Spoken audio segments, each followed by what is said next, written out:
आज सवेरे ही से गुलाबदेई काम में लगी हुई है। उसने अपने मिट्टी के बर्तन के आंगन को गोबर से लीपा है। उस पर पीसे हुए चावल से मंडन माढ़े हैं। घर की दहली पर उसी चावल के आटे से लीके खींची हैं और उन पर अक्षत और बिल्व पत्र रखे हैं। धूप की 9 डालियां चुनकर उनने डाल डोरा बांधकर उसकी कुलदेवी बनाई है और हर एक पत्ते के दूने में चावल भरकर उसे अंदर के घर में भींत के सहारे एक लकड़ी के देहरे में रखा है। कल पड़ोसी से मांग कर गुलाबी रंग लाई थी। उससे रंगी हुई चादर बेचारी को आज नसीब हुई है। लठिया टेकती हुई बुढ़िया माता की आंखें, यदि 3 वर्ष की कंगाली और पुत्र वियोग से और 1.5 वर्ष की बीमारी की दुखिया के कुछ आंखें और उनमें ज्योति बाकी रही हो तो दरवाजे पर लगी हुई है। 3 वर्ष के पति वियोग और दारिद्र्य की प्रबल छाया से रात दिन के रोने से पथराई और सफ़ेद हुई। गुलाबदेई की आंखों पर आज फिर यौवन की ज्योति और हर्ष के लाल डोरे आ गए हैं। और 7 वर्ष का बालक हीरा, जिसका एकमात्र वस्त्र कुर्ता थार से धोकर कल ही उजाला कर दिया गया है, कल ही से पड़ोसियों से कहता फिर रहा है कि मेरा चाचा आवेगा। बाहर खेतों के पास लकड़ी की धमाधम सुनाई पड़ने लगी। जान पड़ता है कि कोई लंगड़ा आदमी चला आ रहा है, जिसके एक लकड़ी की टांग है। 10 महीने पहले एक चिट्ठी आई थी, जिसे पास के गांव की पटवारी ने पढ़कर गुलाबदेई और उसकी सास को सुनाया था। उसमें लिखा था कि लहना सिंह की टांग चीन की लड़ाई में घायल हो गई है और हांगकांग के अस्पताल में उसकी टांग काट दी गई है। माता के वात्सल्यमय और पत्नी के प्रेममय हृदय पर इसका प्रभाव ऐसा पड़ा कि बेचारियों ने 4 दिन रोटी नहीं खाई थी। तो भी अपने ऊपर सत्य आपत्तियां आती हुई और आई हुई जानकर भी हम लोग कैसे आंखें मीच लेते हैं और आशा की कच्ची जाली में अपने को छिपाकर कवच से ढका हुआ समझते हैं। वे कभी कभी आशा किया करती थीं कि दोनों पैर सही सलामत लेकर लहना सिंह घर आ जाए तो कैसा। और माता अपनी बीमारी से उठते ही पीपल के नीचे के नाग के यहाँ पंच पकवान चढ़ाने गई थी कि नाग बाबा, मेरा बेटा दोनों पैरों चलता हुआ राजी खुशी मेरे पास आवे। उसी दिन लौटते हुए उसे एक सफ़ेद नाग भी दिखा था, जिससे उसे आशा हुई थी कि मेरी प्रार्थना सुन ली गई। पहले पहले तो सुखदेई को ज्वर की बेचैनी में पति की टांग कभी दाहिनी और कभी बाईं, किसी दिन कमर के पास से और किसी दिन पिंडली के पास से और फिर कभी टखने के पास से कटी हुई दिखाई देती। परंतु फिर जब उसे साधारण स्वप्न आने लगे तो वह अपने पति को दोनों जांघों पर खड़ा देखने लगी। उसे यह न जान पड़ा कि मेरे स्वस्थ मस्तिष्क की स्वस्थ स्मृति को अपने पति का वही रूप याद है जो सदा देखा है। परंतु वह समझी कि किसी करामात से दोनों पैर चंगे हो गए हैं। किंतु अब उनकी अविचारित रमणीय कल्पनाओं के बादलों को मिटा देने वाला वह भयंकर सत्य, लकड़ी का शब्द आने लगा, जिसने उनके हृदय को दहला दिया। लकड़ी की टांग की प्रत्येक खटखट मानो उनकी छाती पर हो रही थी और ज्यों-ज्यों वह आहट पास आती जा रही थी, त्यों-त्यों उसी प्रेम पात्र के मिलने के लिए उन्हें अनिच्छा और डर मालूम होते जाते थे कि जिसकी प्रतीक्षा में उसने 3 वर्ष कौए उड़ाते और पल पल गिनते काटे थे। प्रत्युत वे अपने हृदय के किसी अंदरी कोने में यह भी इच्छा करने लगी कि जितने पल विलंब से उससे मिले उतना ही अच्छा। और मन की भित्ति पर वे 2 जांघों वाले लहना सिंह की आदर्श मूर्ति को चित्रित करने लगी और उस अब फिर कभी न दिख सकने वाले दुर्लभ चित्र में इतनी लीन हो गई कि एक टांग वाला सच्चा जीता जागता लहना सिंह आंगन में आकर खड़ा हो गया और उसके इस हंसते हुए वाक्यों से उनकी वह व्यामोही निद्रा खुली कि अम्मा, क्या अम्बाले की छावनी से मैंने जो चिट्ठी लिखवाई थी वह नहीं पहुंची? माता ने झटपट दिया जगाया और सुखदेई मुँह पर घूंघट लेकर कलश लेकर अंदर के घर की दहनी द्वार साख पर खड़ी हो गई। लहना सिंह ने भीतर जाकर देहरे के सामने सिर नवाया और अपनी पीठ पर की गठरी एक कोने में रख दी। उसने माता के पैर हाथों से छूकर हाथ सिर को लगाया और माता ने उसके सिर को अपनी छाती के पास लेकर उस मुख को आंसुओं की वर्षा से धो दिया, जिस पर बाक्तरों की गोलियों की वर्षा के चिन्ह कम से कम 3 जगह स्पष्ट दिख रहे थे। अब माता उसको देख सकी। चेहरे पर दाढ़ी बड़ी हुई थी और उसके बीच बीच में 3 घावों के गड्ढे थे। बालकपन में जहाँ सूर्य, चंद्र, मंगल आदि ग्रहों की कुदृष्टि को बचाने वाला तांबे चांदी की पतड़ियों और मूंगे आदि का गठला था, वहाँ अब लाल फीते से 4 चांदी के गोल गोल तमगे लटक रहे थे। और जिन टांगों ने बालकपन में माता की रजाई को 50-50 दफ़ा उखाड़ दिया, उनमें से एक की जगह चमड़े के तमगों से बंधा हुआ डंडा था।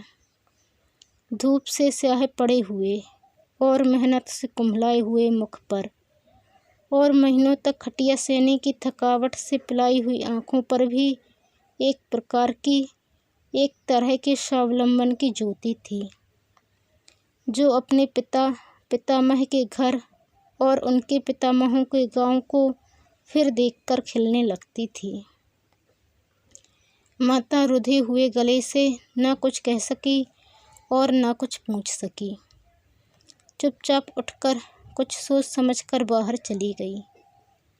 गुलाबदेई, जिसके सारे अंग में बिजली की धाराएं दौड़ रही थीं और जिसके नेत्र पलकों को धकेल देते थे, इस बात की प्रतीक्षा न कर सकी कि पति की खुली हुई बाहें उसे समेटकर प्राणनाथ के हृदय से लगा लें।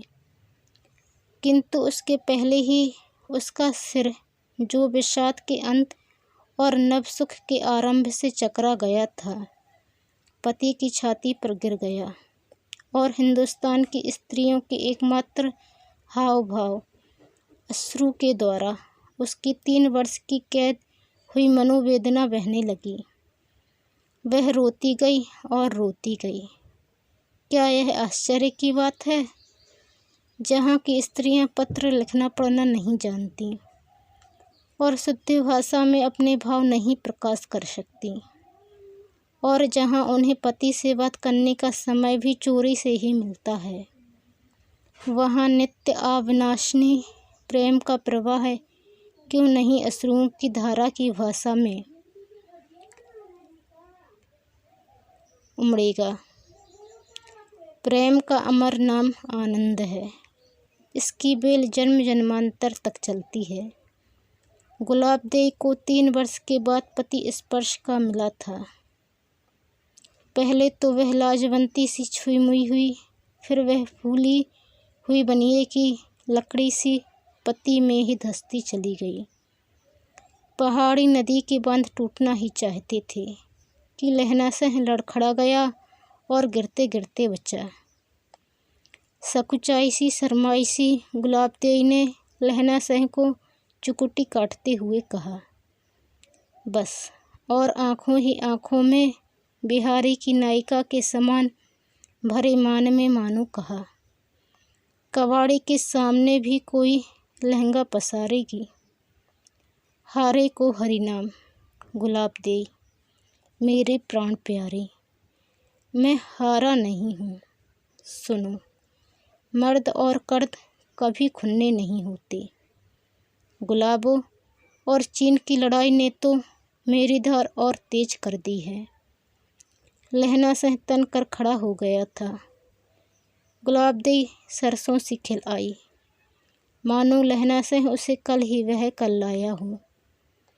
माँ रसोई करने चली गई थी। 3 साल बाद बेटा आया था। उसके कानों में बैसाखियों की खड़खड़ाहट अब भी सुनाई दे रही थी। भगवती से कितनी मन्नतें मानी थीं, वह शिव जी के मंदिर में भी हो आई थी।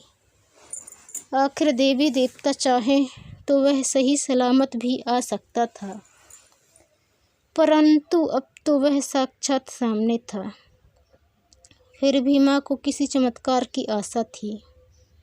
वह सिंडू बाबा से पुच्छ लेने जाएगी। फिर देगची में करछी हिलाते हुए सोचने लगी, देश के लिए एक टांग गंवा दी तो क्या हुआ। उसकी छाती फूल गई। बेटे ने माँ के दूध की लाज रखी थी। चाचा तुम आ गए? हाँ बेटा, लहना सह ने उसे अंक में भरते हुए कहा। चाचा इतने दिन कहाँ थे? बेटा मैं लाम पर था, चीन से युद्ध हो रहा था ना। चीन कहाँ है? मासूमियत से बालक ने पूछा। हिमालय के उस पार। मुझे भी ले चलोगे ना? अब मैं नहीं जाऊंगा, फौज से मेरी छुट्टी हो गई। कुछ सोचकर उसने फिर कहा, बेटा तुम बड़े हो जाओगे तो फौज में भर्ती हो जाना। मैं भी चीनियों को मार गिराऊंगा। लेकिन चाचा क्या मेरी भी टांग कट जाएगी? धत तेरी, ऐसा नहीं बोलते, टांग कटे दुश्मनों की। फिर हीरे ने जेब में आम की गुठली से बनाई पीपनी निकाली और बजाने लगा। बरसात में आम की गुठलियाँ उग आती थीं तो बच्चे उस पौधे को उखाड़कर गुइयों में से गिटक निकालकर बजाने लगते हैं। बड़े बूढ़े खौफ दिखाते हैं कि गुठलियों में सांप के बच्चे होते हैं, परंतु इन बंदरों को कौन समझाए, आदमी के पूर्वज जो ठहरे। तुम मदरसे जाते हो? लेकिन मौलवी की लंबी दाढ़ी से डर लगता है।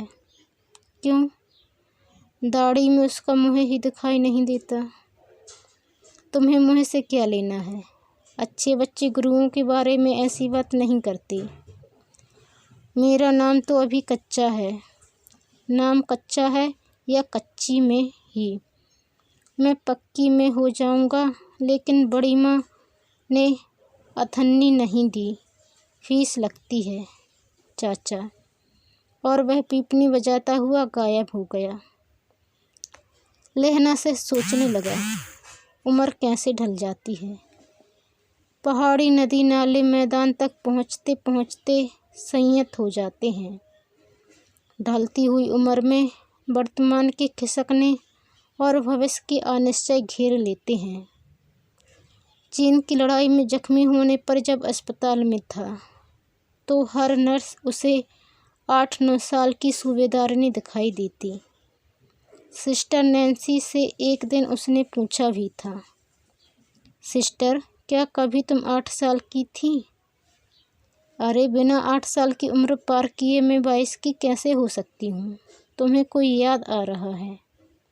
हाँ, वह 8 साल की छोकरी दही में नहाई हुई बहार के फूलों सी मुस्कुराती हुई मेरी ज़िंदगी में आई थी और फिर एक एक विलुप्त हो गई, सूबेदारनी बन गई। कहते कहते वह खो गया था। हवलदार, तुम परी कथाओं में विश्वास रखते हो? परियों के पंख होते हैं ना, वे उड़कर जहाँ चाहें चली जाएं। कल्पना ही तो जीवन है। परंतु तुम्हें तो 100 मेडल मिला है। अगर मेरी कल्पना में वह 8 वर्षीय कन्या न होती तो मुझे कभी शौर्य मेडल न मिलता। मेरी प्रेरणा वही थी। तुमने विवाह नहीं बनाया? नैन्सी ने पूछा। विवाह तो बनाया। कनेर के फूल सी लहलहाती मेरी पत्नी है, एक बेटा है और मेरी बूढ़ी माँ है। तो फिर परियों की कल्पना, 8 वर्ष की कन्या का ध्यान। हाँ सिस्टर, मैंने 35 साल पहले उस कन्या को देखा था। फिर वह ऐसे गायब हुई जैसे कुरली बरसात के बाद कहीं अदृश्य हो जाती है, और मैं निपट अकेला। नैन्सी चली गई थी। वह सोचता रहा था। स्वप्न में सफ़ेद कौओं का दिखाई देना शुभ लक्षण है या अशुभ का प्रतीक। अस्पताल में अर्ध निमीलित आँखों में अनेक देवता आते। कभी उसे लगता कि फनियर नाग ने उसे कमर से कस लिया है। शायद यह नपुंसकता का संकेत न हो। वह दहल जाता। माँ, पत्नी और हीरा कैसे होंगे? गांव में वैसे तो ऐसा कुछ नहीं जो भय पैदा करे, लेकिन 3 साल तो बहुत होते हैं। वे कैसे रहती होंगी? युद्ध में तो तनख्वाह भी नहीं पहुंचती होगी। फिर उसे ध्यान आया कि जब वह चलने लगा था तो माँ ने कहा था, बेटा हमारी चिंता नहीं करना, आंगन में पहाड़िए का वास हमारी रक्षा करेगा। फिर उसे ध्यान आया, कई बार पहाड़िया नाराज हो जाए तो घर को उल्टा पुल्टा कर देता है। आप चावल की बोरी को रखें, वह अचानक खुल जाएगी और चावलों का ढेर लग जाएगा। कभी पहाड़िया पशुओं को खोल देगा। अरे नहीं, पहाड़िया तो देवता होता है जो घर परिवार की रक्षा करता है। वह आश्वस्त हो गया था। मन्नुआ, तुम कुथी चला गया था? माँ, फौजी तो हुक्म का गुलाम होता है। फिरकूता जर्मन की लड़ाई से वापस आ गया था। उसका तो कोई अंग भंग भी नहीं हुआ था, और तुम पता नहीं कहाँ कहाँ भटकता रहा। तिझो घरे दी भी याद नहीं आई। अम्मा, फिरकू तो फिरकी की भांति घूम गया होगा, लेकिन मैं तो वीर माँ का सपूत हूँ, उस पहाड़ी माँ का जो स्वयं बेटे को युद्ध भूमि में तिलक लगाकर भेजती है। बहाना बनाकर लौटना राजपूत को शोभा नहीं देता। हाँ, सो तो तमगे से देख रही हूँ, लेकिन क्या अम्मा, तुम चुप क्यों हो गई? गुलाबदेई तो वीरांगना है, उसे तो गर्व होना चाहिए। हाँ बेटा, फौजी की औरत तो तमंगों के सहारे ही जीती है। लेकिन क्या अम्मा, कुछ तो बोलो। उसका हाल तो बेहाल रहा। आदमी के बिना औरत अधूरी है, और फौजी की औरत पर तो कितनी उंगलियां उठती हैं, तुम क्या जानो। तुम तो नौल के नौलाई रेऊ। क्या तमगे तुम्हारी दूसरी टांग वापस ला सकते हैं? और 3 साल से सरकार ने सुध-बुध ही कहाँ ली। लहना शाह के पास कोई जवाब नहीं था। सूबेदारनी ने किस अनुनय विनय से उसे बींध लिया था। हजारा शाह बोधा शाह की रक्षा करके उसने कौन सा मोर्चा मार लिया था। वह युद्ध भूमि में तड़प रहा था और रेड क्रॉस वैन बाप बेटे को लेकर चली गई थी। उसने जो कहा था मैंने कर दिया, सोचकर फूल उठा। लेकिन गुलाबदेई के यौवन का अंधड़ कैसे निकला होगा। लोग कहते होंगे बरसाती नाले सा अंधड़ आया और वह झरवेरी सी बिछ गई थी, तूफान में दबी, सहमी सी, लंगड़े खरगोश सी। नहीं, लंगड़ी वह कहाँ है। लंगड़ा तो लहना शाह आया है। चीन में नैन्सी से बतियाता खिलखिलाता। अम्मा फिर रसोई में चली गई थी। गुलाबदेई उसकी लकड़ी की टांग को सहला रही थी। शायद उसमें स्पंदन पैदा हो जाए, शायद वह फिर दहाड़ने लगे। तभी लहना शाह ने कहा था, गुलाबो, यह नहीं, दूसरी टांग। वह दोनों टांगों को दबाने लगी थी और अश्रुधारा उसका मुँह को धो रही थी। वह फिर बोला, गुलाबो, तुम्हें मेरे अपंग होने का दुख है। नहीं तो फिर रो क्यों रही हो? फौजी की बीवी रोए तो भी लोग हंसते हैं, और अगर हंसे तो भी व्यंग बाण छोड़ते हैं। वह तो जैसे लावारिस औरत हो। वह फूट पड़ी थी। मैं तो सदा तुम्हारे पास था। अच्छा, अब जरा वह खिलखिलाई। हीरे का हीरा पाक कर भी तुम बेबस रहीं। और तुम्हारे पास क्या था? तुम नहीं। कोई मीम तुम्हें सुलाती होगी और तुम मोम से पिघल जाते होगे। मर्द होते ही ऐसे हैं। जरा खुलकर कहो ना, गोरी चिट्टी मीम देखी नहीं कि लट्टू हो गए। तुम्हें शंका है? तभी तो इतने साल सुध नहीं ली। मैं तो तुम्हारे पास था हमेशा हमेशा। और वह सूबेदारनी कौन थी? क्या मतलब? तुम अब भी माँ से कह रहे थे। उसने कहा था, जो कहा था मैंने पूरा कर दिया। हाँ, मैं जो कर सकता था वह कर दिया। लेकिन युद्ध में सूबेदारनी कहाँ से आ गई? वह कल्पना थी। तो क्या गुलाबो मर गई थी? मैं कल्पना में भी याद नहीं आई। मैं तुम्हें उसे मिलाने ले चलूँगा। मिलोगे खुद और बहाना मेरा। फौजिया, तुद घणेनी आना था। मैं अब चला जाता हूँ। मेरे लिए तो तुम कब के जा चुके थे और आकर भी कहाँ आ पाए। गुलाबो, तुम भूल कर रही हो। मैंने कहा था ना, मर्द और कर्द कभी खुन्ने नहीं होते, उन्हें चलाना आना चाहिए। अच्छा, छोड़ो वीना अब। हीरा आ जाएगा। और दोनों ओबरी में चले गए। सदियों बाद जो मिले थे।